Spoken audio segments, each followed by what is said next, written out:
안녕하세요. 경기도에 살고 있는 65세 윤정이라는 사람입니다. 경기도에서 농과 밭이 드넓은 곳에 전원주택을 짓고 살고 있었지요. 제가 사는 곳은 농촌인 만큼 제 삶은 조금 특별합니다. 저는 지금 이곳에서 땅을 일구며 농사를 짓고 있습니다. 아침마다 새소리를 들으며 흙냄새를 맡고 해가 질 때쯤 텅 빈 들판을 바라보는 삶은 제게 큰 위안이 됩니다. 하지만 솔직히 말씀드리자면 이 삶이 저의 전부는 아닙니다.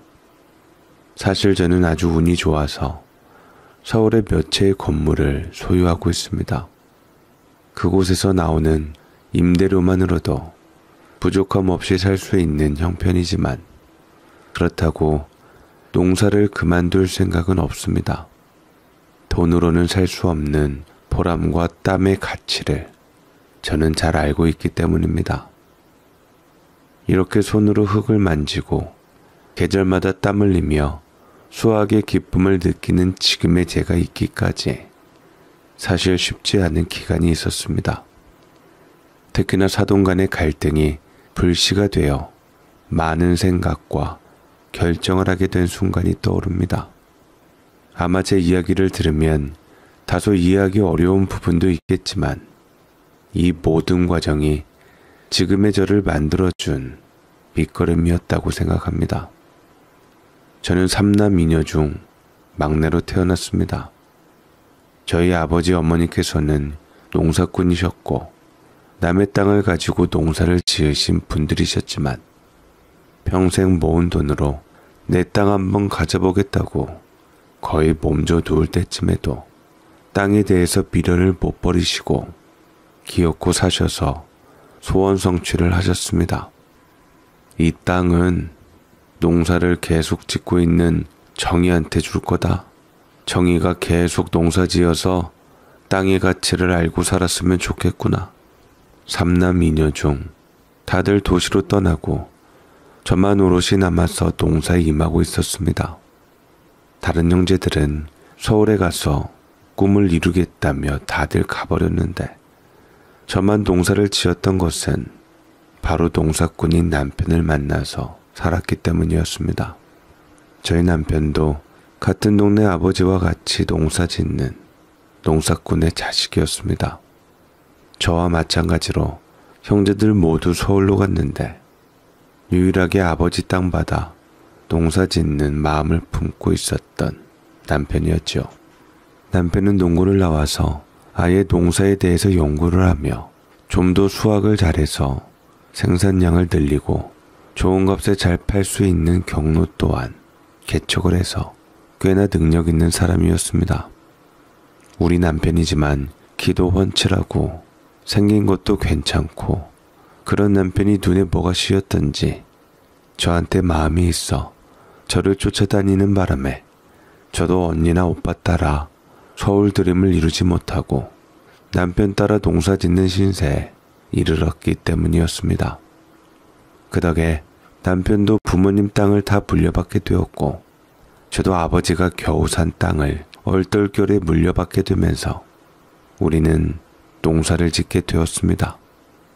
하지만 제가 땅을 가지기 시작하면서 형제들 사이에서 싸움이 일어나 저는 더 이상 형제들 틈에서 낄 수가 없었습니다.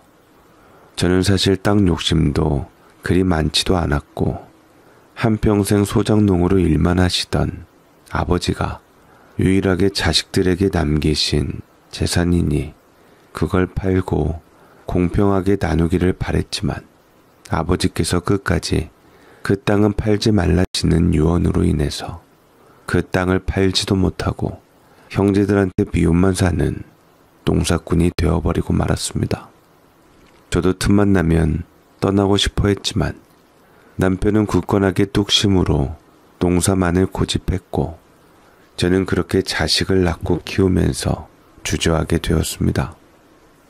농사라는 것은 하면 할수록 쉬운 길은 아니었죠. 농사는 단순히 땅을 일구는 게 아니라 하늘과 땅, 그리고 우리의 노력이 3박자를 맞춰야 하는 일이었거든요. 비가 너무 많이 와도 문제고 너무 적게 와도 문제였습니다. 매해 달라지는 날씨를 맞추느라 온몸이 녹초가 될 때도 많았습니다. 아이 셋을 키우며 농사를 짓는 건 그야말로 전쟁 같은 나날이었습니다. 새벽부터 밭에 나가 일을 하고 아이들이 일어나기 전에는 아침을 준비하고 그들이 학교에 가면 다시 논밭으로 나갔습니다. 한창 손이 많이 갈 때는 남편과 교대로 일을 하며 아이들 손을 잡아줘야 했습니다.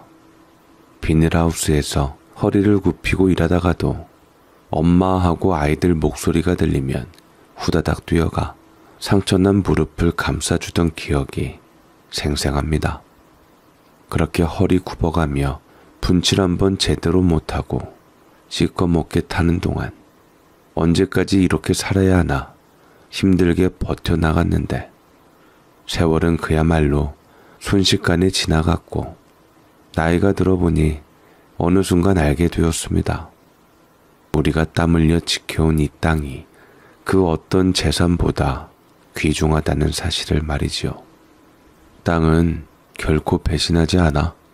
그래서 내 모든 인생을 걸 만한 가치가 있다고 생각했어. 우리의 노력에 진심으로 보답하는 존재가 흔한 줄 알아? 남편의 말처럼 논에서 나온 쌀로 아이들을 먹이고 과수원에서 딴 과일을 팔아 학비를 보탰습니다. 저는 딸 둘 아들 하나를 낳아서 길렀는데 자식들은 모두 감사하게도 크게 어긋남 없이 공부도 잘하고 학교 생활도 잘해서 자기가 원하는 대학에 진학을 잘했습니다. 그래도 남편의 수완 덕분에 농사하는 사람치고는 돈도 잘 벌고 잘 먹고 살았던 것 같습니다. 첫째 수연이는 경기도에 있는 교대를 가서 대학 졸업 후 초등학교 교사가 되었고, 둘째 지원이는 디자인과를 졸업한 후 전공을 살려 의류 관련 회사에 들어갔다가 영 뭐가 안 맞았던지 하루아침에 회사를 때려치운 후 동대문 시장에서 옷을 떼어다가 작은 사업을 시작해 성공했습니다. 막내 준석이는 아들이라서 그런지 남편이 워낙 잔소리도 많이 하고 공을 많이 들여서 공부를 좀 시켰는데 그 덕에 제일 좋은 명문대학교를 가고 지금 대기업에서 일하고 있습니다. 우리 집안에서 명문대 나오고 대기업 다니는 자식이 나오니 한참 동안 남편은 동네 부러움을 사고 다녔고 어깨가 으쓱해져 웃음소리가 끊이지 않았던 것 같습니다. 아이들이 각자 자리를 잡고 시집장가를 보내는 날에는 감격이란 말로는 다 표현할 수 없는 기분이었습니다. 사위들을 먼저 맞았는데 첫째 사위는 딸과 같은 학교에 근무하던 몇 안 되는 초등학교 교사로서 2년이 되어 연애 결혼을 했고, 둘째 사위는 저희 딸이 거래처의 동대문에 왔다 갔다 하다가 거기서 공장하는 젊은 사장과 결혼을 했습니다. 아무튼 자기가 다 좋아하는 남자들을 데려다가 결혼하겠다고 보여주니 결혼한 후에도 행복하게 손주 손녀딸 낳고 잘 살고 있고 다들 품성이 따뜻하고 괜찮아서 바깥에서 사람 들어오는 게 제일 중요한데 그래도 싹싹한 사위들을 보며 우리가 인복 하나는 있다 싶었습니다. 엄마 아빠 덕분에 그래도 우리가 이날 이때껏 행복하게 잘 살았어. 엄마 건강하게 잘 살아. 내가 돈 모으고 있으니까 우리 다 같이 여행 가자. 가족끼리 가야지 뭘 나이 든 부모하고 가? 엄마 빼지 말고 자식들이 같이 가자 할 때 같이 가. 건강할 때 그래도 자식들하고 돌아다니지. 엄마 평생 아버지 고집 때문에 여행 한번 제대로 못하고 맨날 땅하고만 친구했는데 이제 돌아다닐 때도 됐잖아. 여행 갈 시간이 어딨냐. 하루에도 일거리가 얼마나 나오는데 이거 다 보살피고 잘 돌봐서 수연이 말 맞다나 이제까지 잘 산 거야. 돈 아껴 쓰고 니들 위해서나 써라. 남편이 말을 하자 둘 딸들은 빼죽거렸고 저는 그래도 딸들이 부모를 생각하는 것을 보고는 가슴이 벅차올라 눈물이 흘렀습니다. 농사로 생계를 이어가는 게 이렇게 자랑스러울 줄은 몰랐습니다. 그때 알았습니다. 이 땅을 지키며 살아온 우리가 얼마나 대단했는지요. 다들 이름 있는 대학교 나오고 괜찮게 사는 자식들이 부모에게 잘하는 것을 보면 결코 우리가 헛되게 살지는 않았다는 뜻이겠지요. 우리는 땅 농사뿐만 아니라 그 어렵다던 자식 농사도 잘 지어서 부모로서 임무를 완수한 느낌이 들었습니다. 그런데요, 항상 자식들 중에 별종 하나씩은 있나 봅니다. 다 수월하고 부모 뜻대로만 가면 좋겠는데 꼭 돌연변이가 있어서 부모 가슴을 철렁하게 만들지요. 학창시절에 제일 말 잘 듣고 모범생이었던 막내 아들 준석이가 제일 문제가 될 줄은 생각도 못했습니다. 딸들은 워낙 똑소리 나고 사람들을 잘 알아보아서 다 자기에 맞는 제 짝들을 데려와 걱정이 없었는데 이놈의 막내 아들 준석이는 공부만 해서 세상 물정 모르고 잘 몰랐던지 계속 쑥맥으로 연애 한번 못하다가 소개팅으로 만난 어느 여자한테 빠져 사귄 지 얼마 안 되어 프로포즈를 하고 결혼하겠다고 덥석 데려온다고 선포까지 했습니다. 너 결혼은 일륜지 대사다. 그 여자 만난 지 얼마 되지도 않은 것 같은데 무슨 결혼한다고 데려와? 못해도 사계절은 보고 데려와야지. 척하면 착이지요. 나는 혜린이한테 운명을 느꼈어요. 괜히 이것저것 재다가 놓칠까봐 얼른 제 사람으로 만들고 싶어서 그러지요. 사계절 본다는 게 재는 게 아니라 그 사람이 나랑 얼마나 맞는가를 보는 거 아니냐. 우리는 너무 찰떡같이 잘 맞아서 문제지요. 제가 얼마나 대단한 여자를 며느리감으로 데려왔는지 엄마 아빠 깜짝 놀라실 거예요. 진짜 저는 로또 맞은 거라고요. 아들 키워봤자 다 소용없다더니 대체 어떤 며느리감을 데려올까 싶었습니다. 그래서 그런가 막내 준석이가 여자를 데려왔을 때 저는 괜히 긴장이 됐습니다. 뭐랄까, 우리 준석이가 결혼을 한다니 기쁘기도 했지만 그 전에 하도 그렇게 난리를 치니 그 여자가 어떤 사람일지 걱정도 되었거든요. 그런데 모든 걱정이 기우라는 듯 아들의 말 맞다나 며느리감 자체로는 그야말로 완벽했습니다. 막상 데려온 며느리감 이름이 혜린이라는 예쁜 이름을 가지고 있었고 첫인상부터 반짝반짝 빛이 나는 게 마치 TV 연속극에서 튀어나온 사람 같았습니다. 여자치고는 키도 훤칠하고 말투도 점잖은데 어딘가 당당한 분위기가 있었습니다. 저 같은 시골 아줌마는 감히 범접할 수 없는 그런 느낌이랄까요. 남편도 어딜 가서 기죽는 법이 없는 양반인데 혜린이가 보이는 아우라가 느껴졌던지 헛기침을 계속했습니다. 그래, 우리 준석이가 하도 자랑을 해서 많이 궁금했는데 우리 준석이가 좋아할 만하구만. 아닙니다, 아버님. 저도 준석 씨를 만나서 부부의 연을 맺게 된 게 얼마나 좋은지 모르겠어요. 그래, 부모님은 뭐 하시나? 저희 아버지는 지금 대학 교수님으로 계시고요. 저희 어머니께서는 큰형님처럼 교사 생활하시다가 퇴직하시고 지금은 전업주부로 계십니다. 아, 그래? 대단하시구먼. 혜린이의 부모님 이야기를 들으니 더 긴장이 됐습니다. 아버지는 대학 교수시라던가 어머니는 교사 생활하다가 퇴직하셨다고 하더라고요. 학식이 높고 집안도 좋고 뭐 하나 빠질 게 없는 그런 분들이었습니다. 게다가 집안 재산 이야기를 들으니 서울 강남에 아파트만 2채가 있다지 뭐예요.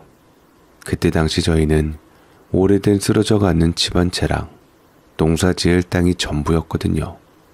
젊은 사람들 얘기로 조물주보다 대단한 게 건물주라던데 대단한 학식이 있는 건물주 부모님을 모시고 있으니 뭔가 다르다는 생각이 들었습니다.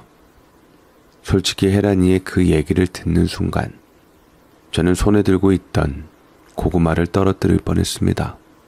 남편은 아닌 척했어도 마시던 동치미의 사리가 들렸지요.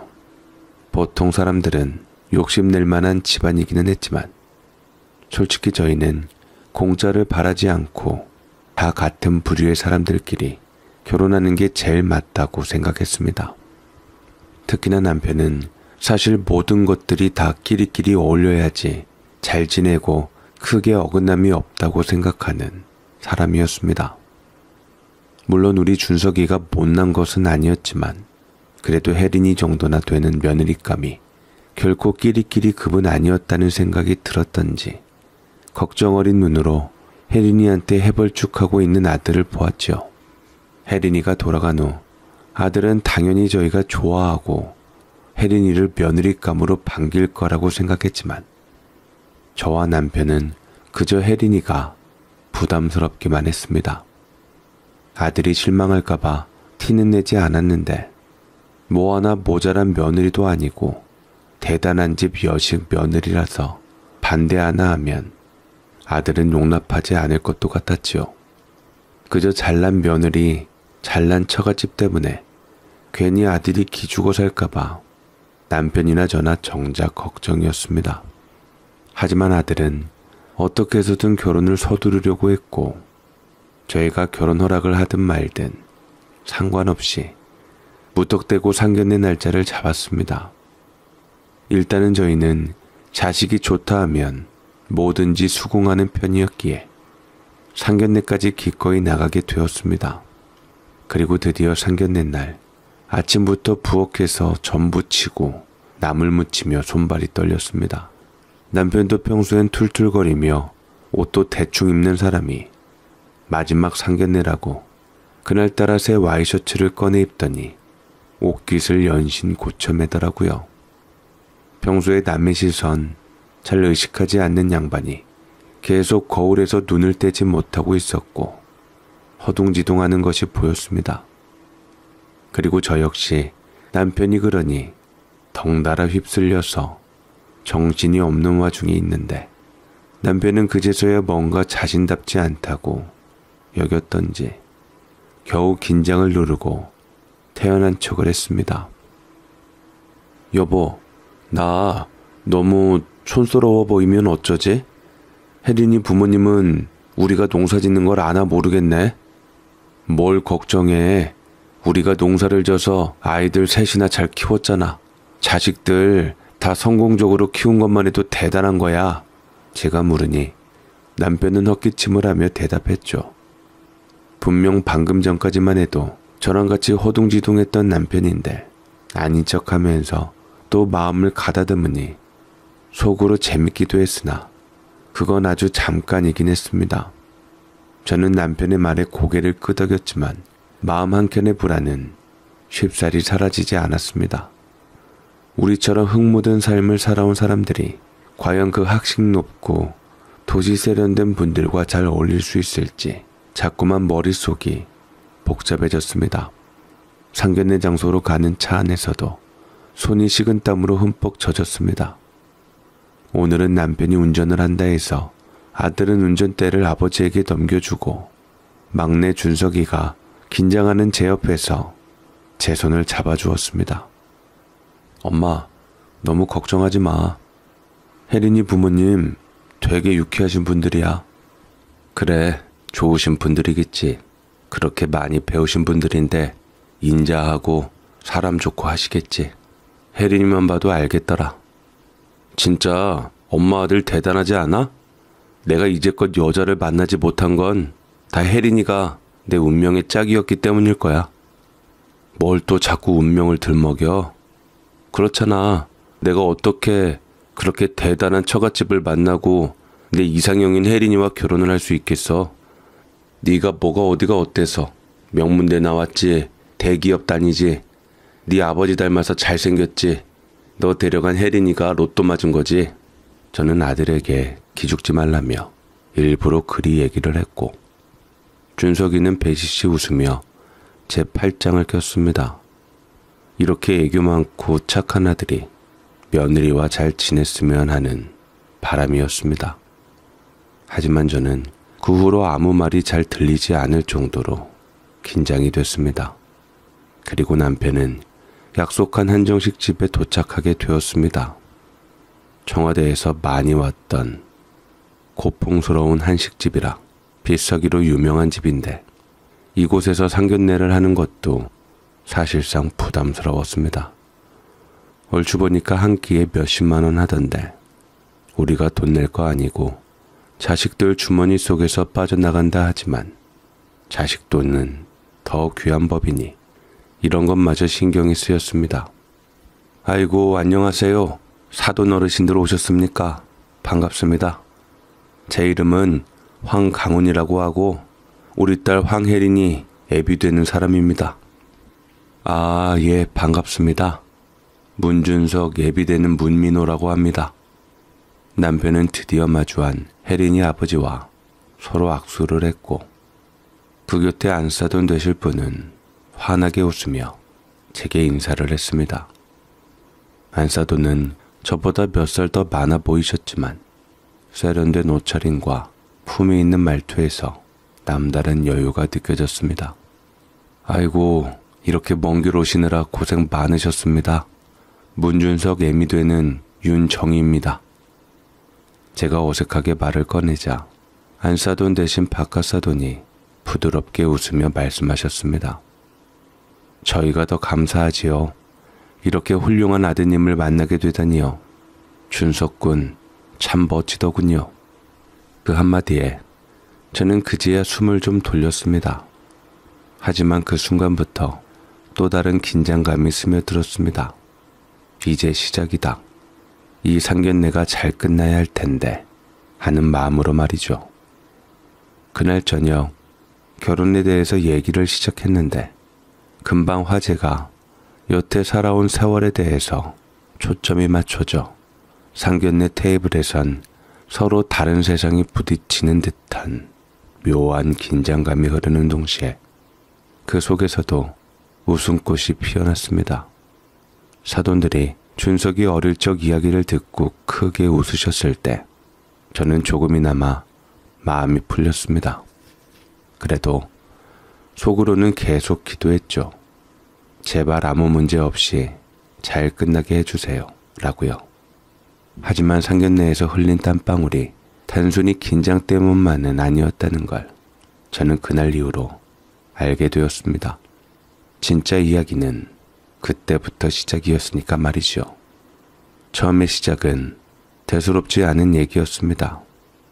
안사돈이 먼저 운을 뗐습니다. 제가 사실 뒤늦게 부동산 바람이 불어 나이 들어 공인중개사 자격증까지 땄습니다. 평생 땅에서 농사를 지으셨다면 땅도 꽤 넓으시겠어요? 이렇게 물었을 때도 저는 그냥 그때까지만 해도 예의상 상투적인 대화라 여겼죠. 뭐 그냥 이 동네에서 흔히 볼 수 있는 크기죠. 농사꾼들은 땅이 작으면 작은 대로 크면 큰 대로 주어진 곳에서 그저 열심히 땀일하며 살아가는 사람들입니다. 이렇게 웃으며 넘겼습니다만 그 이후로 안사돈의 관심은 조금씩 깊어졌습니다. 상견례는 자식들 결혼 준비로 만나서 얼굴도 뵐 겸 이야기를 나누는 거라 생각했는데 안사돈은 땅에 대해 꼬치꼬치 캐묻고 어디에 어느 위치에 있는 것까지 자세하게 물으며 슬쩍 이런 말을 꺼냈습니다. 요즘 그 동네 소문이 들리던데요. 동네 땅이 개발돼서 대단지 아파트랑 고속도로가 뚫린다던데 그런 얘기 못 들어보셨어요? 그 순간 저는 속으로 깜짝 놀랐습니다. 몇 달 전 마을 어르신들 사이에서 개발 이야기가 떠돌긴 했지만 그건 어디까지나 막연한 소문이었거든요. 그런데 안사돈은 마치 이미 확정된 사실인 것처럼 말했습니다. 남편이 뭔가 말을 하고 싶어하는 눈치기는 했으나 정작 바깥사돈이 가만히 듣고만 있으니 굳이 여자들 얘기하는데 끼지는 않더라고요. 저는 당황했지만 남편의 눈치를 보고 안사돈 말에 얼떨결에 대답했습니다. 아, 그런 이야기가 있었던 것 같긴 한데 아직 구체적인 건 모르겠네요. 안사돈은 정말 부동산에 관심이 많으신가 봐요. 저는 애써 무심한 척 대답했습니다. 하지만 안사돈은 거기서 멈추지 않고 한 발 더 나아갔습니다. 그런 정보는 윗선에 있는 사람들은 미리 다 알고 있다고 하잖아요. 제일 먼저 지역 주민이 아셔야지 부동산은 관심 가진 만큼 돈을 불러와요. 안사돈의 말투는 부드러웠지만 뭔가를 떠보는 듯한 느낌이었습니다. 평생을 교사로 살아왔다면서 아이들을 가르친 말에 기품은 어디에도 없었고 누가 봐도 땅 투기하려는 욕심 많은 복부인으로밖에 보이질 않았습니다.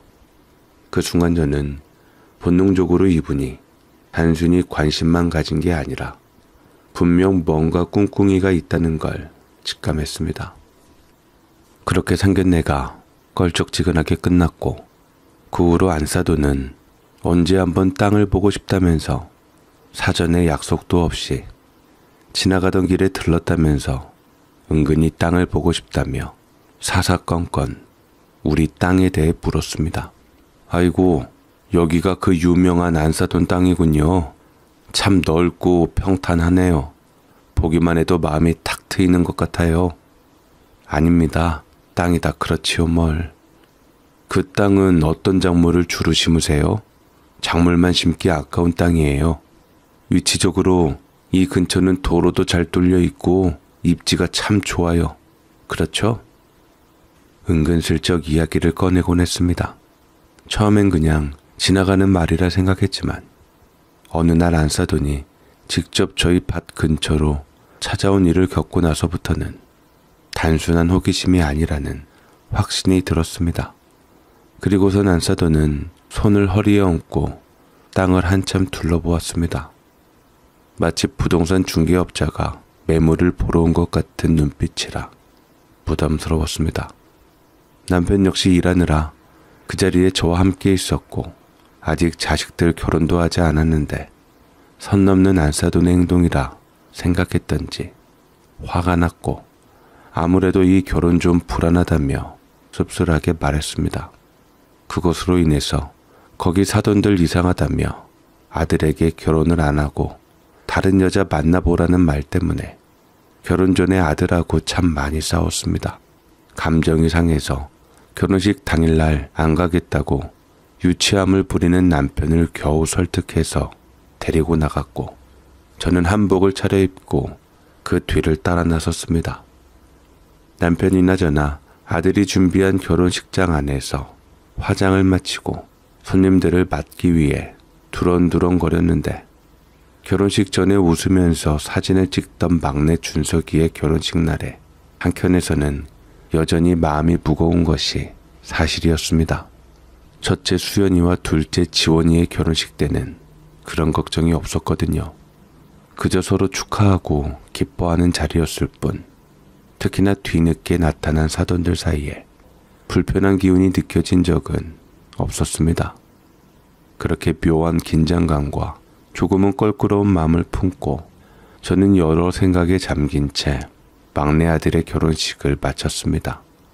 결혼식장에 울려 퍼지던 축가와 사람들의 웃음소리가 아직도 귀에 맴도는 것 같았지만 사돈들이 영 껄쩍지근했기에 자꾸만 기분이 무거웠습니다. 그렇게 막내 결혼식의 여운이 채 가시기도 전에 저는 다시 농사꾼의 일상으로 돌아왔습니다. 땅의 일부에 작은 과수원을 하고 있었는데 수확한 배가 괜찮아서 마을 사람들과 함께 새벽 시장으로 물건을 팔러 가던 날이었습니다.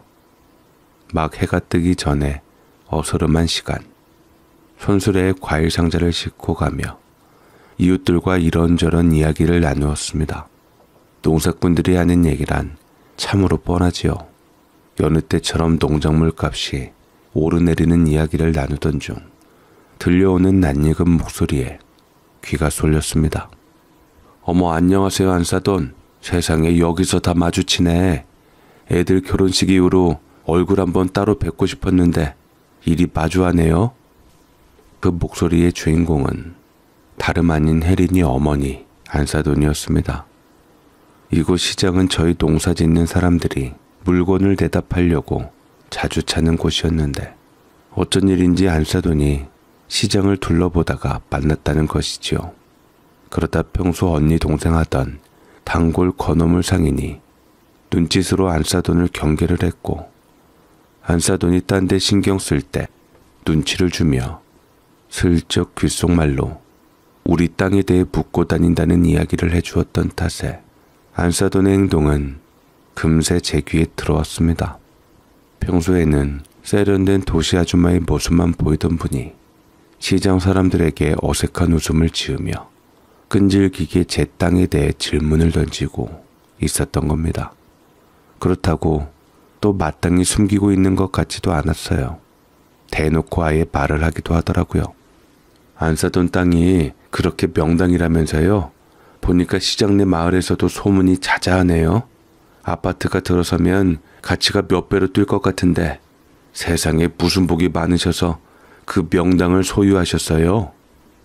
안사돈의 얼굴에 미소가 번졌는데 이상하게도 제 땅이 언급되는 순간 마음이 철렁 내려앉는 기분이었습니다.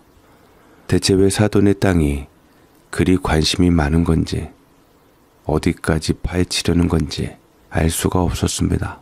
이해되지 않는 마음에 속으로는 당장 다가가 따지고 싶었지만 아무래도 중간에 자식들이 걸려 있으니 일단 차분히 상황을 지켜보며 대처하기로 했습니다.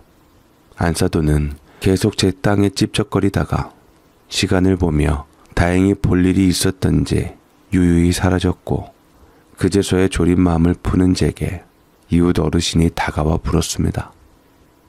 준석 엄마, 혹시 저분이랑 무슨 일이 있어요? 저번에도 왔다 갔다 한 것 같은데 자꾸 준석 엄마 땅에 대해 물어보더라고요. 아, 사돈인데 부동산 공부하시고 계시는 분이시라 땅에 대해 궁금하신가 봐요. 아니, 그래도 사돈인데 그렇게 땅의 가치에 대해서 궁금할 일이 있나? 참 별난 사람을 사돈으로 두셨네. 저는 억지로 미소를 지으며 대답했지만 속으로는 화가 치밀었습니다. 시장까지 찾아와 대놓고 정보를 캐는 모습에 안사돈이 단순히 호기심을 넘어 뭔가 꿍꿍이가 있다는 확신이 들었습니다. 아무리 생각해도 도가 지나치고 찝찝해서 집으로 돌아왔을 때 저는 남편에게 이 일을 털어놓았습니다. 아무리 생각해도 이상해. 안사돈이 시장에서 우리 땅에 대해 묻고 다녔다는데 처음에는 그러려니 했었거든. 근데 생각해보니까 이렇게까지 땅에 대해 파헤친다는 건 우리 땅을 탐내서겠지? 남편도 그 소문에 대해서 들었던지 한숨을 쉬며 대답했습니다. 우리 땅 탐내봤자 뭐 할 거야? 어차피 우리가 내어주지 않을 텐데 신경 쓰지 말고 얼른 자. 내일 또 일찍 일어나서 일해야지. 하지만 저는 남편의 말에도 마음이 놓이지 않았습니다. 안사돈의 집요함이 점점 더 깊은 불안을 만들어내고 있었으니까요. 그러던 중에 마을 주민들 사이에서 대책회의가 열리게 되었습니다. 소문으로만 떠돌던 땅이 드디어 개발이 된다 하고 고속도로가 뚫린 후 대기업들 창고들이 들어와서 편의시설이며 뭐며 들어온다고 확정이 된다며 공식적으로 공표를 했습니다. 마을 주민들은 술렁이기 시작했고 다들 개발된다고 큰돈을 만질 수 있을 수 있다는 기대감에 좋아했지만 남편과 저는 개발되는 동시에 털을 잃게 되는 것이니 한숨이 푹푹 새어나왔지요. 마을 주민들 회의에서 회장도 뽑히고 개발 진행 이야기가 나오자 안사돈은 또다시 소문을 들었던지 급기야 포기하지 않고 점점 더 자주 우리 집에 줄기차게 찾아오기 시작했어요. 그런데 온다는 사돈을 못 오게 할 수도 없는 노릇이고 저는 점점 불편해지기 시작했습니다. 안사돈, 오늘은 그냥 지나가다가 들렀어요. 을에 병주스를 주고는 웃으며 들어오긴 했지만 늘 대화의 끝은 땅 이야기로 이어졌습니다. 집에는 안사돈이 빈손으로 오지 않는 탓에 만만한 병주스가 냉장고에 한가득 쌓여만 갔지요. 당뇨 걱정 때문에 잘 먹지도 않는 과일 주스였습니다. 그 병주스를 안사돈에게 내놓고는 또다시 저는 안사돈에게 시달려야만 했습니다. 요즘 들어 이 땅이 정말 가치가 높아졌다는 소문이 자꾸 들려요. 저라면 이런 기회를 놓치지 않을 것 같은데 사돈은 어떻게 생각하세요? 그때마다 저는 억지로 미소를 지으며 대답했습니다. 안사돈, 저희한테는 이 땅이 단순한 재산이 아니라 삶이에요. 팔고 나면 어디 가서 살겠어요? 그런 마음도 이해는 하지만 또 돈 벌 기회는 기회잖아요. 라며 은근히 설득하려 들면서 또다시 지긋지긋한 땅 이야기를 꺼냈습니다. 이번에는 땅에 대한 관심을 넘어서 은근히 준석이의 집 문제를 끌어들여 저를 불편하게 만들더군요. 요즘 사위는 결혼 후 잘 지내고 있더라고요. 근데 전셋집이라 솔직히 딸 맡긴 입장에서 참 제가 마음이 안 좋아요. 저희 딸이라서가 아니라 사실 선자리에서 인기가 많았거든요. 그래도 남자가 집안채는 있어야 한다고 생각했는데 요즘 젊은 부부들이 전세 살면서 얼마나 고생하는지 아시죠? 내심 혜린이랑 준석이도 그걸로 스트레스를 받는 것 같더라고요. 그 말에 저는 속으로 눈썹이 꿈틀거렸지만 주먹을 꼭 쥐며 오늘도 최대한 참기로 하고 인내심을 발휘했습니다. 결혼 초에는 다 그런 거 아니겠어요? 저희도 처음엔 남의 집에서 시작했는데 열심히 노력해서 지금은 이렇게 자리 잡았잖아요. 준석이도 능력 있는 녀석이니 알아서 잘 해낼 겁니다. 그게 아니지요. 둘 다 맞벌이 하겠지만 요새 두 사람 능력으로 집 살 수 있는 시대가 아니잖아요. 두 사람 모두 경제적으로 안정되려면 시간이 필요할 텐데 부모님이 조금 도와주시면 얼마나 좋겠어요. 그 말을 듣고 저는 속이 뒤집힐 뻔했습니다. 지금 저희가 여유자금이 없는 것을 뻔히 알 텐데 안사돈의 말투는 마치 제 땅을 얼른 팔아서 자식들을 도와주라는 소리밖에 들리지 않았습니다. 저는 상황을 넘기려는 마음으로 입을 다물어 버렸지만 안사돈은 여기서 멈추지 않았습니다. 안사돈, 제가 이런 말씀 드리는 게 조심스럽긴 한데요. 혹시 그 땅을 정리하시면 두 사람도 훨씬 여유롭게 결혼 생활을 시작하지 않을까요? 혜린이도 그런 걱정을 덜고 더 행복해질 것 같아요. 부모님이라면 당연히 아이들 걱정이 크시잖아요. 아이고, 그런 걱정은 안 하셔도 될 겁니다. 아이들끼리 알아서 잘하고 있으니 저희는 믿고 지켜볼 거예요.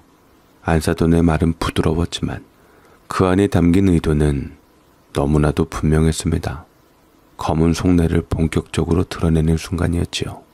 우리 준석이를 핑계 삼아 땅을 팔라는 듯한 이 태도가 저는 너무나 불쾌했습니다. 안사돈이 저를 다시 설득하려 들자 그 순간 더 이상 참을 수 없어서 한 소리를 했습니다. 안사돈, 저희에게는 이 땅이 단순한 재산이 아닙니다. 여기서 대대로 농사를 지으며 살아온 가족의 역사가 있고 앞으로도 지켜나갈 계획입니다. 집이 전세든 월세든 저희 아이들은 알아서 잘 해낼 겁니다. 땅 이야기는 여기서 그만하시죠. 그 말을 듣고 안사돈은 당황한 듯 잠시 입을 다물었습니다. 하지만 그 순간 저는 더 큰 싸움이 시작될 것을 직감했습니다. 땅을 지키려는 제 마음과 그 땅을 돈으로 보려는 안사돈의 의도가 더 큰 충돌을 일으킬지도 모른다는 불안감이 커져갔습니다. 그러다가 안 되겠던지 이제는 우리 남편까지 불러내더라고요. 남편이 평소에 잘 만나지도 않는 안사돈과 따로 대화한다니 이상한 기분이 들었고 아닐세라 집에 돌아온 남편의 표정을 보자마자 무슨 일이 있었는지 감이 오더군요. 이제는 박가사돈까지 난리더라고. 박가사돈이 우리도 이제 좀 편하게 살아야 하지 않겠냐고 그 땅이 개발되면 토지보상금 때문에 머리가 복잡해지니 차라리 그 전에 자기네들한테 팔라더라고. 돈을 섭섭지 않게 준다며 나를 설득하는데 내가 참 기가 막혀서 무슨 말을 못하겠더라고. 하면서 자식들한테도 부담을 덜어주려면 땅을 파는 게 낫지 않겠냐고 계속 자식들 얘기를 하는 거야. 그 사람들 제정신 아니야. 완전히 업자라니까. 신경 쓰지 말고 한 번만 더 오면 내가 소금을 한 바가지 뿌려주려고. 가만 보면 당신이 나보다 더해. 준석이 그렇게 끔찍하게 생각할 땐 언제고. 아, 내가 얼마나 시달렸으면 그랬겠어. 암튼 나 말리지 마. 아주 그 사람들이라면 이제 지긋지긋해. 정말 지긋지긋했습니다. 제 속은 정말 뒤집히는 것 같았지요. 바깥사돈까지 나서서 우리 땅에 관심을 보인다니. 이제는 정말 더 이상 피할 수 없는 상황이 된 것 같았습니다. 이러려고 우리 준석이와 결혼했나 싶기도 하고요. 아들은 이런 문제를 알까 싶었고, 만약 안다면 과연 어떤 마음이 들까 싶어 걱정이 컸습니다. 또 자식 생각을 하니 땅으로 인해서 자식들에게까지 번지는 건 피해야 한다는 생각이 머릿속을 지배했습니다. 그러다 남편이 뜻밖의 결정을 내렸습니다. 여보, 나 그냥 그 땅 팔자고 할까봐. 그 말을 듣는 순간 저는 할 말을 잃었습니다. 뭐? 그 땅을 판다고? 당신 지금 무슨 소리를 하는 거야? 오늘 이장한테 들었는데 토지 보상금이 생각보다 많지 않을 것 같더라고. 그때 슬쩍 안 사돈이 팔라고 얘기를 했는데 가격이 괜찮았어. 거저 사돈 땅을 먹으려는 건 아니더라고. 아니, 돈 문제가 아니지. 당신도 알잖아. 이 일이 더 커지면 결국 애들한테까지 문제가 될 거야. 사돈들끼리 괜히 사이 틀어지는 일도 생길 거고. 남편 딴에는 얼추 땅을 지키지 못할 바에는 나온 토지 보상금 금액을 보고 차라리 안사돈에게 팔려고 했던 것이었고, 결국 가족을 위해 결정을 내린 거란 걸 알았습니다. 하지만 저는 쉽게 받아들일 수 없었고, 끈질긴 안사돈에게 지는 느낌이 싫어 오기가 들었던지 더 팔고 싶지가 않았습니다. 그날 밤 남편과 저는 서로 다른 생각으로 긴 시간을 보내야 했습니다. 저마다 옳다고 믿는 이유를 가지고 있었지만 결국 어떤 길을 선택하든 쉽지 않은 날들이 다가오고 있다는 걸 느낄 수 있었습니다. 그러던 때 자식들이 서로 부모님들 분위기 안 좋다는 것을 알고 귀신같이 맘을 달래주려고 결혼한 후 처음으로 온 가족 식사 자리를 만들었습니다. 애들과 안사돈 부부와 함께 비싼 고깃집에서 만나게 되었는데 서울 유명한 프랜차이즈라고 하더라고요. 상견례 비싼 한정식 집에 이어 남편과 저는 난생 처음 그런 곳에 와봤습니다. 직원들이 고기를 구워주고 다양한 소스와 곁들인 음식이 나오는 걸 보니 어색하기도 하고 어딘가 자리가 불편했습니다. 속내가 뻔한 걸 아는 저는 안사돈이 얄미워서 괜히 젓가락을 쥐는 손에 힘이 들어가더군요. 아이고, 정말 좋은 자리네요. 고기가 아주 맛있어 보입니다. 이리 말하며 억지로 미소를 지었지만 속은 편치 않았습니다. 안사돈은 능청스럽게 웃으며 말을 꺼냈습니다. 아유, 안사돈, 이런 좋은 자리에선 마음 편히 드셔야죠. 그리고 우리 이야기도 잘 풀리면 좋겠고요. 무슨 이야기요? 제가 묻자 안사돈은 기다렸다는 듯 또 땅 이야기를 꺼냈습니다. 아시지 않습니까? 그 땅 말입니다. 솔직히 안사돈도 애물단지라고 생각하지 않으세요? 듣자 하니 토지 보상금도 얼마 안 나왔다 하던데 저희가 가져가면 오히려 사돈도 편하게 쉬실 수 있을 것 같아서요. 그 말에 제 손이 순간 멈췄습니다. 어떻게 저렇게 뻔뻔하게 말을 할 수 있을까 싶더군요. 그런데 더 황당한 건 그 다음이었습니다. 기왕 오늘은 이렇게 만났고 제가 안사돈네 뵐 때마다 병주스를 많이 대접했으니 오늘은 애들한테 부담 주지 말고 사돈네들이 사시는 건 어떻겠습니까? 어차피 땅값도 많이 올랐으니까요. 이게 무슨 귀신 신하라 까먹는 소리인지 순간 공기가 멈춘 것처럼 느껴졌습니다. 남편의 얼굴은 순식간에 굳어졌고 저 역시 아무 말도 할 수 없었습니다. 음식값을 떠넘기며 땅까지 가져가려는 안사돈의 태도에 분노가 치밀어 올랐습니다. 하지만 가족들 간의 자리에서 언성을 높이는 건 좋지 않다고 생각해 꼭 참았습니다. 문제는 거기서 끝나지 않았습니다. 그러다가 안사돈이 나름 파일을 가지고 근거를 제시하며 땅값을 책정했는데, 아니 이게 웬걸, 남편의 말과는 달리 시세보다도 한참 낮은 헐값이라는 사실이 드러났을 때 남편도 참지 못하겠던지 결국 더 이상 참지 못하고 화를 냈습니다. 이봐요 안사돈, 이건 말도 안 되는 가격이에요. 우리가 대대로 지켜온 땅을 이렇게 헐값에 넘기라는 건 너무한 거 아닙니까? 더군다나 개발 예정이 확정된 땅입니다. 안사돈은 웃음기 어린 표정으로 대꾸했습니다.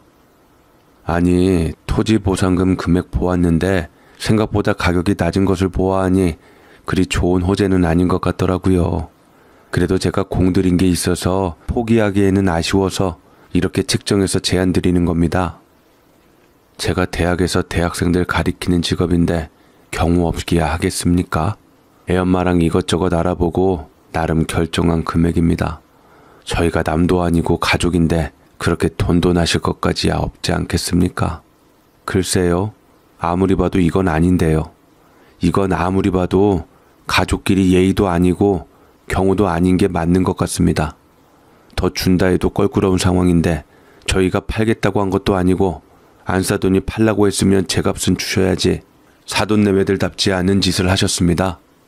저도 너무나도 화가 나서 짓이라는 말까지 사용하게 되었고 안사돈과 박하사돈의 얼굴이 굳어지기 시작했습니다. 그러나 아들이 어쩔 줄 모르면서 저를 말리며 엄마, 장인 장모님께 그게 뭐냐고 귓속말로 했지만 저는 아들을 밀치며 너도 도와줄 거 아니면 끼지 말라고 선을 그었습니다. 참 아들은 결혼하면 남이라는 것을 다시금 깨닫고 온갖 서운함이 다 밀려왔습니다. 결국 그날 저녁은 더 이상 대화가 이어지지 못한 채 엉망이 되고 말았습니다. 남편은 계산을 마치고 집으로 돌아오는 차 안에서도 한참 동안 말이 없었습니다. 저는 속이 상했지만 남편의 마음이 더 상했을 것을 알기에 차마 뭐라 위로할 수도 없었습니다. 그렇게 며칠이 지나갔고 저는 이 사건을 잊고자 노력했습니다. 딸들은 원래 이 사건에 관심이 없었는데 제 어두운 표정을 보고 동네 돌아다니는 소문을 듣고 금세 알 수가 있었고 아들의 처가 만행들과 아들의 행동에 실망한 건 마찬가지였습니다. 특히 다혈질인 둘이 방방 뛰며 옷소매를 걷어올리기도 했죠. 내 이 자식을 아주, 아니 다른 사람도 아니고 자기가 어떻게 부모님 가슴에 대못을 박을 수가 있어? 말도 마라. 아주 엄마 아빠 전 재산 다 가져다가 처갓집에 줄 태세더라. 아들의 배신감을 느낀 저는 딸들에게 말을 했고 남편은 태도가 날카로워지며 제대로 손에 일도 안 잡힌 채 바깥으로만 돌았습니다. 딸들은 씩씩거리며 아들을 불러 자초지종을 다시 듣겠다며 설명하라 했고 순순히 딸들의 부름에 온 아들은 머쓱하며 제게 죄송하다 사과했지요. 그때 처갓집 편들었다고 생각했나 본데 그건 오해예요. 저는 그냥 양가 집안 어른들이 감정이 불편하신 것 같아서 화해시키려고 그날 자리 만들었던 거예요. 너 생각을 해봐라. 네 처갓집 식구들이 엄마 아버지한테 그리 대하는 것을 보고 화해하라는 소리가 나와? 이제까지 땅 팔라고 나 쫓아다니면서 병주스 가져왔다는 걸로 그 비싼 밥값을 우리에게 청구했는데 너는 허허실실 처갓집 식구들 옆에서 꼬리나 흔들고 내 그거 보고 너 호적에서 팔까 고민했다. 섭섭하셨어요? 죄송해요. 충분히 서운하실만 했을 것 같아요. 다신 맘 상하게 하지 않게 해드릴게요. 아들은 정말 잘못했다고 생각했던지 이러쿵저러쿵 입 나오는 일도 없이 사과를 했고 그래도 막내 아들인지라 그놈의 핏줄이 정이 뭐라고 사과하는 모습을 보자니 더 이상 뭐 얘기할 것도 없이 넘어가기로 했습니다. 저희뿐 아니라 누나들에게도 잔소리 듣는 모습을 보니 또 그게 신경이 쓰였는데 문제는 막내 아들은 왜 그랬는지 몰라도 저희를 향해 돌이킬 수 없는 일을 저질러버리고 말았습니다. 사돈이야 안 보면 되는 것이니 선을 긋고 끝내기로 했고, 아들이 그렇게 돌아간 후 처갓집 부모님한테 무슨 말을 했던지 더 이상 안사돈이 저를 찾아와 귀찮게 하는 일은 없게 되었습니다. 그제서야 마음을 놓고 보성 토지에 대해서만 신경을 쓰기로 했는데 진짜 폭탄은 뒤늦게 터졌습니다. 집안에 창거리가 없어서 장을 보러 갔을 때 동네 주민으로부터 청천벽력 같은 소식을 들었습니다. 준석 엄마, 토지 보상금이며 뭐며 신경 쓰여서 땅 팔았다면서? 그 말을 듣는 순간 제 심장이 내려앉는 것 같았습니다. 그게 무슨 말씀이세요? 우리 땅을 팔지 않았는데요? 동네 사람들 다 알고 있던데. 아니, 근데 토지 보상금이 골치 아프긴 하지만 그걸 왜 헐값에 그렇게 넘겼어? 다들 아깝다고 난리야. 부동산은 그게 또 기준값이 되어서 어떻게 해서든 우리들 땅값까지도 다 떨어뜨리려 하고 있잖아. 뭐라고요? 그럴 리가. 세상에 이거야말로 귀신이 고칼 노릇이었습니다. 주인의 땅이 주인도 모르게 팔렸다는 소문이 돌다니 저는 뭔가 이상하다는 생각이 들어서 급히 집으로 돌아와 남편과 확인해 보았고, 동네 주민들 말 맞다나 저희 땅은 저희도 모르게 팔려 주인이 바뀌어 있었습니다. 바뀐 명의를 보니 양금란이라고 쓰여 있었는데 바로 안사돈의 잘난 이름이었습니다. 어떻게 된 일인가 곰곰이 따져보니 문제의 주범은 다름 아닌 막내 준석이었던 것 같았습니다.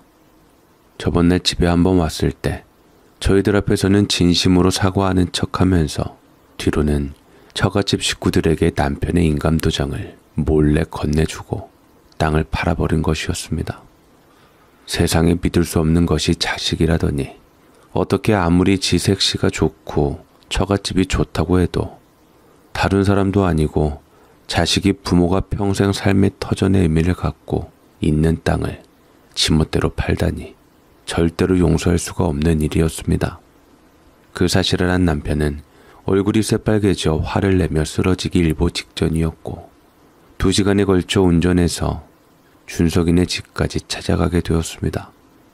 준석이 너 이놈의 자식아, 네가 이럴 수가 있냐? 우리가 대대로 지켜온 땅을 네 멋대로 팔아? 도대체 무슨 생각으로 그런 짓을 한 거야? 준석이는 당황한 표정으로 오밤중에 온 부모님을 어쩌지 못하고 거실로 모셨고, 며느리인 혜린이는 잠시 바깥바람을 쐬겠다고 쏙 빠져버렸습니다. 아들의 입에서 튀어나온 말은 우리에게 더 큰 실망을 안겼습니다. 아버지, 저도 양가 중간에서 얼마나 힘들었는지 아세요? 그 땅만 팔면 처갓집에서도 더 편해지고 혜린이도 좋아할 것 같아서 그랬어요. 보니까 토지 보상금도 점점 떨어지고 있는 추세인데 저 집 안 해주시면 그걸로 비용 뺀다 치시면 되잖아요. 그 순간 저는 말문이 막혔습니다. 떡 줄 사람은 생각도 안 하는데 김칫국부터 마시는 아들이었지요. 남편은 크게 소리쳤습니다. 누가 너 집을 사준다고 하더냐? 집 비용을 빼긴 뭘 빼? 다시 원래대로 다 복귀시켜라. 안 그러면 진짜 호적에서 파낼 줄 알아. 이미 넘어간 땅을 어떻게 복귀시켜요? 장모님이 그렇게 집요하게 해서 얻어낸 땅인데 절대 안 주시죠. 그러니까 네가 알아서 하라고. 땅 원래대로 복구시켜 놓지 않으면 너 고소를 하든지 어쨌든지 법적으로 해결할 거야. 가족끼리는 고소 못 하잖아요. 그러니까 너 호적 파서 고소하겠다고.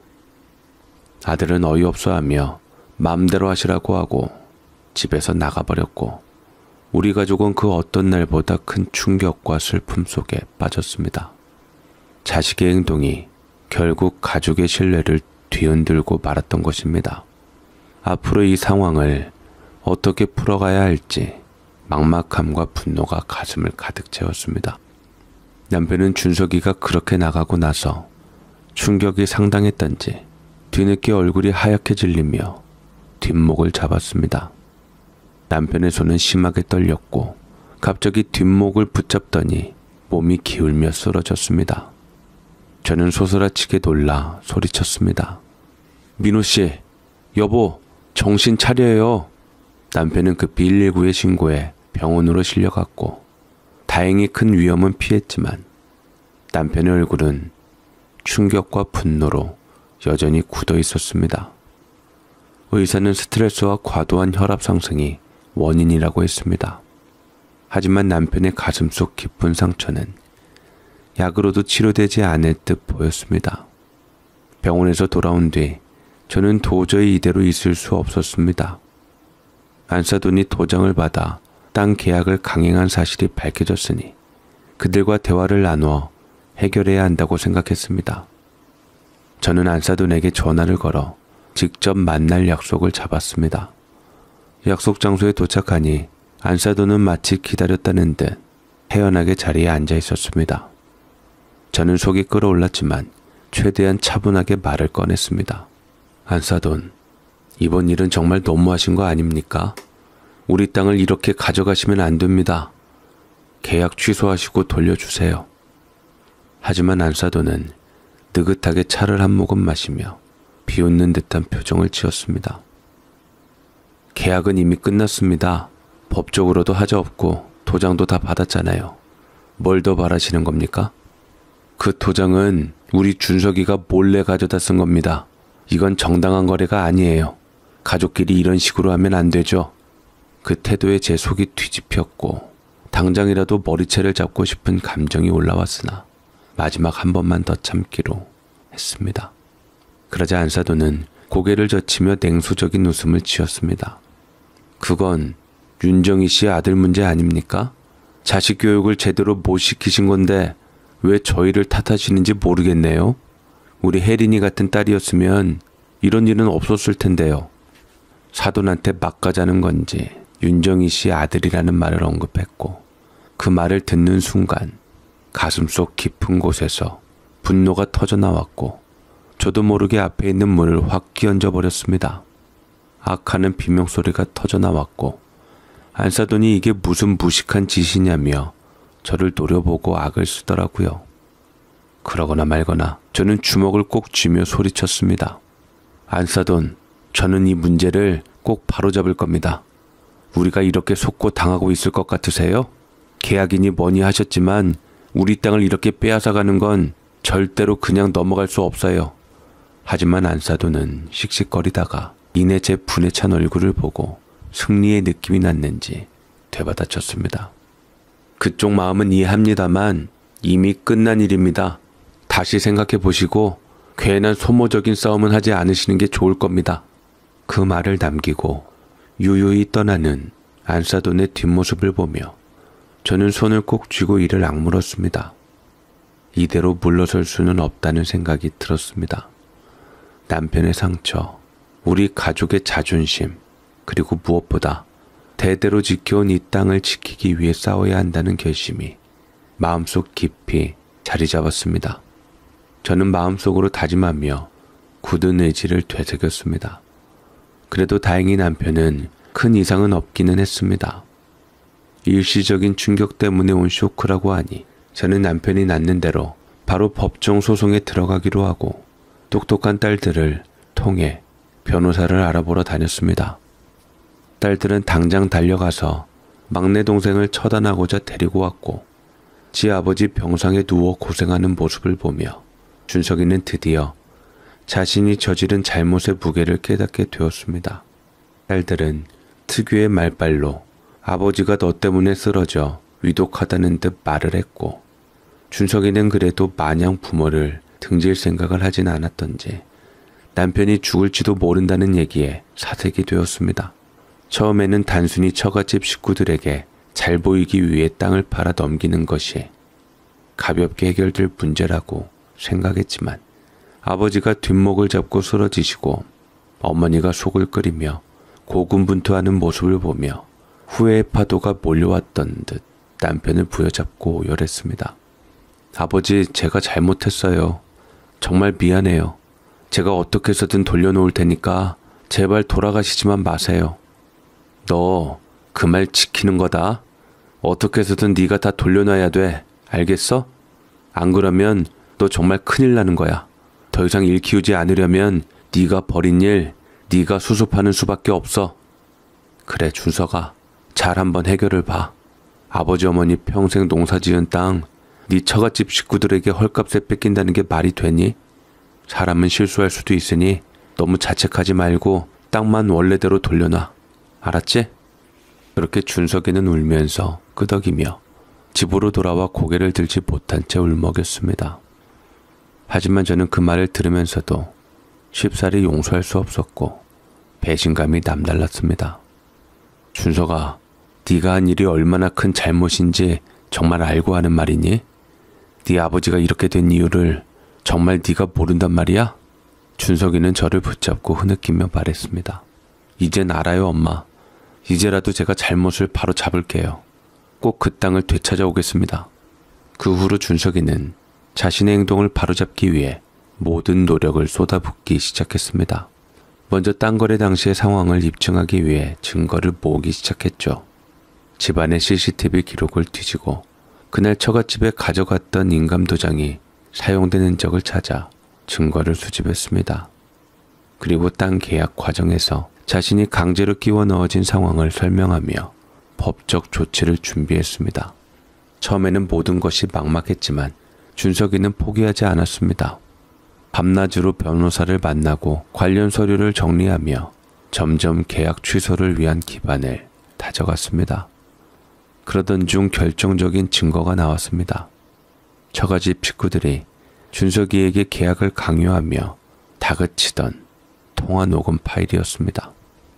준석이는 이를 바탕으로 계약이 본인의 의사가 아니라 강압적인 상황에서 이루어진 것임을 증명하며 법원에 소송을 제기했습니다. 그 과정은 쉽지 않았습니다. 안사돈 측은 끊임없이 준석이를 압박하며 문제를 덮으려 했지만 준석이는 끝까지 버텼습니다.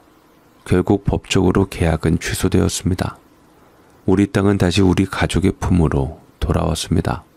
판결이 내려지던 날 준석이는 우리 앞에서 무릎을 꿇고 말했습니다.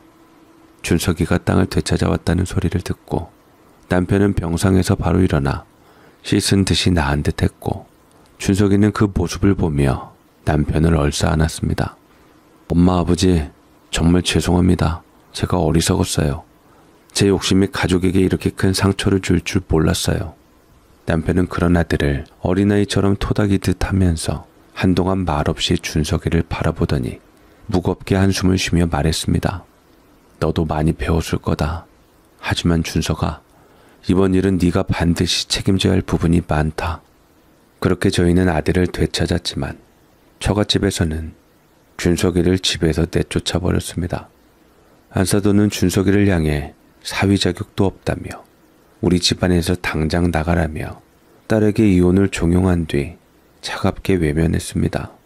혜린이 또한 부모 따라가는 듯 제 아들에게 5만 가지 정이 다 떨어졌다며 이혼 서류를 내밀었고 결국 두 집안이 이렇게 된 마당에 준석이는 하루라도 아이 없을 때 끝내는 게 낫다 이혼을 받아들였습니다. 그렇게 꼬였던 두 집안의 관계는 완전히 단절되고 말았습니다. 모든 것이 끝난 뒤 준석이는 다시 집으로 돌아왔습니다. 우리 가족은 비록 상처투성이가 되었지만 이 일을 통해 각자가 얼마나 큰 실수를 했고 그로 인해 얼마나 중요한 것을 잃을 뻔했는지 깨닫게 되었습니다. 준석이는 그 후로 집안일을 도우며 다시 가족의 신뢰를 얻기 위해 노력했습니다. 비록 아픈 과정을 겪었지만 우리 땅은 다시 우리 가족의 품으로 돌아왔고 준석이 역시 그 과정을 통해 한층 성숙한 모습으로 성장해 나갔습니다. 시간은 흘러 땅 문제로 한바탕 겪었던 소동도 잊혀질 무렵 뜻밖의 소식이 들려왔습니다. 그토록 소문으로만 떠돌던 토지 보상 금액이 정확하게 확정되면서 마침내 본격적으로 진행된다는 발표였습니다. 처음엔 믿기 어려웠지만 개발 공고가 나오고 토지 보상 절차가 시작되면서 상황이 현실로 다가왔습니다. 저희 가족이 받은 보상금은 생각보다 훨씬 컸습니다. 남편과 저는 감격스러워하면서도 한편으로는 씁쓸한 기분이 들었습니다. 이 땅이 정말 우리 가족에게 보답해줬네. 남편은 땅을 바라보며 조용히 중얼거렸습니다. 고생 끝에 얻은 보상이지만 그 과정에서 겪었던 상처와 갈등이 떠올라 마음이 무거웠습니다. 반면 처갓집은 상황이 달랐습니다. 한싸돈 내는 개발 정보를 미리 알고 무리하게 주변 땅에 투자했지만 예상과 달리 계획 변경으로 인해 그 땅들은 가치가 폭락하며 큰 손해를 보게 되었습니다. 소식을 들었을 때 저는 한숨만 나왔습니다. 욕심이 문제였던 거야. 그러던 어느 날 옛 며느리가 뜻밖의 저희 집을 찾아왔습니다. 문 앞에서 눈물로 범벅이 된 얼굴로 저를 마주한 그녀는 간절한 목소리로 말했습니다. 어머니, 정말 죄송합니다. 제가 잘못했어요. 사실 그때 모든 게 제 뜻은 아니었어요. 부모님 뜻을 거스르지 못해서 어쩔 수 없이 따랐던 거예요. 준석 씨와 다시 시작하고 싶어요. 제발 용서해 주세요. 도도했던 며느리가 저자세로 나오는데 눈물은 진심 같았습니다. 하지만 저와 남편은 결정을 아들에게 맡기기로 했습니다. 준석이는 한동안 혜린이를 만나면서 말을 듣고 있더니 고개를 천천히 저었습니다. 혜린아, 나도 너와의 시간을 잊은 건 아니야. 하지만 이제 우리가 다시 시작하기엔 너무 많은 것들이 변했어. 나는 지금 내가 지키고 싶은 삶이 생겼고 그 안에 너는 없을 것 같아. 혜린이는 준석이의 태도에 더 매달렸지만 준석이는 한 번 아니면 아닌 것이었기에 설득을 못해 끝내 돌아섰고 그렇게 두 사람의 관계는 완전히 마무리되었습니다. 이후 우리 가족은 보상금을 바탕으로 작은 농촌 마을에서 새로운 삶을 시작했습니다. 남편과 저는 과거의 갈등에서 얻은 교훈을 되새기며 가족 간의 소중함과 신뢰를 더욱 깊게 이해하게 되었습니다. 준석이 역시 스스로를 돌아보며 자신의 길을 차분히 찾아가기 시작했습니다. 그는 가족과 함께하며 자신만의 삶을 꾸려갔습니다. 이 모든 일을 겪고 나니 제가 깨달은 것은 한 가지였습니다. 가족이란 결국 서로를 믿고 이해하며 지켜주는 존재라는 사실을요. 돈이나 재산은 잃고 얻을 수 있지만 관계는 한번 깨지면 되돌리기 어렵습니다. 저는 이 이야기를 여러분들께 전하며 부탁드리고 싶습니다. 가족 간의 신뢰와 사랑을 절대 가볍게 여기지 마세요. 때로는 불편하고 힘든 일이 있을지라도 그것을 통해 더 단단해지는 것이 진정한 가족의 모습이니까요. 이제 우리 가족은 더 이상 욕심이나 갈등에 얽매이지 않고 소박하지만 행복한 삶을 살아가고 있습니다. 그리고 그 속에서 가족의 진정한 의미를 매일 새롭게 배워가고 있답니다. 제 사연 읽어주셔서 감사드립니다.